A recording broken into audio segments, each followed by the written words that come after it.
ಕೊಟ್ಟಿದ್ದೀನಿ, ಅದರಲ್ಲಿ ತನಿಖೆ ಮಾಡಿಸ್ಬೋದಿತ್ತು. ನಾನು ಅಲ್ಲೂ ಮಾಡಿರೋದು ಅಷ್ಟೇ, ಎಲ್ಲೂ ಸಹ ಕಿಕ್ ಬ್ಯಾಕ್ ಅನ್ನೋ ಪದ ಬಳಸಿಲ್ಲ. ಪತ್ರಕರ್ತರು ಕೇಳುವಂಥ ಇರ್ಬೋದು, ಸಂಬಂಧಪಟ್ಟ ತನಿಖೆ ಮಾಡಿಸಿ, ಸಂಬಂಧಪಟ್ಟ ತನಿಖಾ ಏಜೆನ್ಸಿ ನೇಮಕ ಮಾಡಲಿ, ಸರ್ಕಾರ ಒತ್ತಾಯ ಮಾಡಿದ್ದೀನಿ. ಅದು ಇಂದು ಮುಂದೆ ನೋಡಿದ್ರೆ ನಾನು ಒಬ್ಬ ಶಾಸಕ ಇದ್ದೀನಿ. MB ಪಾಟೀಲ್ ಅವರಿಗೆ ನಾನು ತಮ್ಮ ಮಾಧ್ಯಮದ ಮುಖಾಂತರ ಬಹಿರಂಗ ಸವಾಲು ಹಾಕ್ಲಿಕ್ಕೆ ಇಷ್ಟಪಡ್ತೀನಿ. ಅವ್ರು ಏನು ಒದ್ದು ಜೈಲಿಗೆ ಹಾಕ್ಸ್ತೀವಿ ಅಂತ ಹೇಳ್ತಾರಲ್ಲ, ಒದ್ದು ಜೈಲಿಗೆ ಹಾಕ್ಸುವಂಥ ಕೆಲಸವನ್ನು ಮಾಡಲಿ.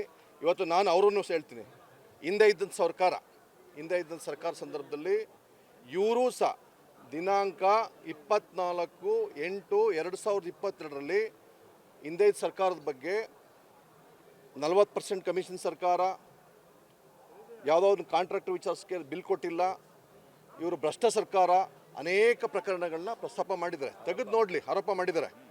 ಇವರನ್ನ ಹಿಂದೆ ಕೇಂದ್ರದಲ್ಲೂ ಅದೇ ಸರ್ಕಾರ ಇತ್ತು, ರಾಜ್ಯದಲ್ಲೂ ಅದೇ ಸರ್ಕಾರ ಇತ್ತು. ಅವರು ಸಹ ಇವ್ರನ್ನ ಯಾವ ತಿಹಾರಿ ಜೈಲಿಗೆ ಹಾಕ್ಸಿದ್ರು ಇವ್ರ ಆರೋಪಕ್ಕೆ? ಪ್ರಶ್ನೆ ಮಾಡ್ಕೊಂಡು ನಾನು ಅವ್ರನ್ನ ಪ್ರಶ್ನೆ ಮಾಡ್ತಿದ್ದೆ. ಯಾರು ಇವನು ಆ ಸಂದರ್ಭದಲ್ಲಿ ಇವರು ನಂತರ ಒಬ್ಬ ಶಾಸಕರು, ಸಚಿವರಾಗಿರಲಿ, ಯಾವುದೇ ಹುದ್ದೆ ಇರಲಿಲ್ಲ. ವಿರೋಧ ಪಕ್ಷ ಶಾಸಕ ಸರ್ಕಾರದ ನಡೆಗಳನ್ನ, ನ್ಯೂನತೆಗಳನ್ನ ಹೆಚ್ಚಿಸುವಂಥದ್ದು, ಅವ್ರಿಗೆ ಜಾಗೃತಿ ಮೂಡಿಸುವಂಥದ್ದು ವಿರೋಧ ಪಕ್ಷ ಶಾಸಕ ಕರ್ತವ್ಯ. ಇವ್ರು ಆ ಕೆಲಸ ಮಾಡಿದರು. ಇವತ್ತು ನಾನು ವಿರೋಧ ಪಕ್ಷ ಶಾಸಕ ಇದ್ದೀನಿ, ನಾನು ಆ ಕೆಲಸ ಮಾಡ್ತೀನಿ. ಏನು ಡೆಮೋಕ್ರಸಿ ಸಿಸ್ಟಮಲ್ಲಿ ಸರ್ವಾಧಿಕಾರಿ ಇವರು?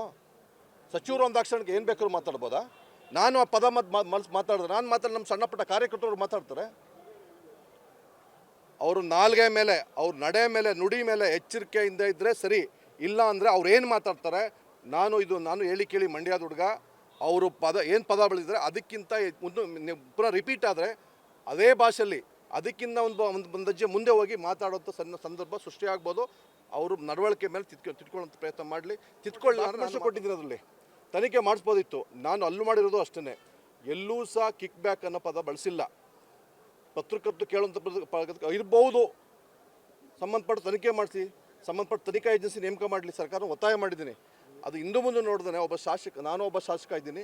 MB ಪಾಟೀಲ್ ಅವರಿಗೆ ನಾನು ತಮ್ಮ ಮಾಧ್ಯಮದ ಮುಖಾಂತರ ಬಹಿರಂಗ ಸವಾಲು ಹಾಕ್ಲಿಕ್ಕೆ ಇಷ್ಟಪಡ್ತೀನಿ. ಅವ್ರು ಏನು ಒದ್ದು ಜೈಲಿಗೆ ಹಾಕ್ಸ್ತೀವಿ ಅಂತ ಹೇಳ್ತಾರಲ್ಲ, ಒದ್ದು ಜೈಲಿಗೆ ಹಾಕ್ಸುವಂಥ ಕೆಲಸವನ್ನು ಮಾಡಲಿ.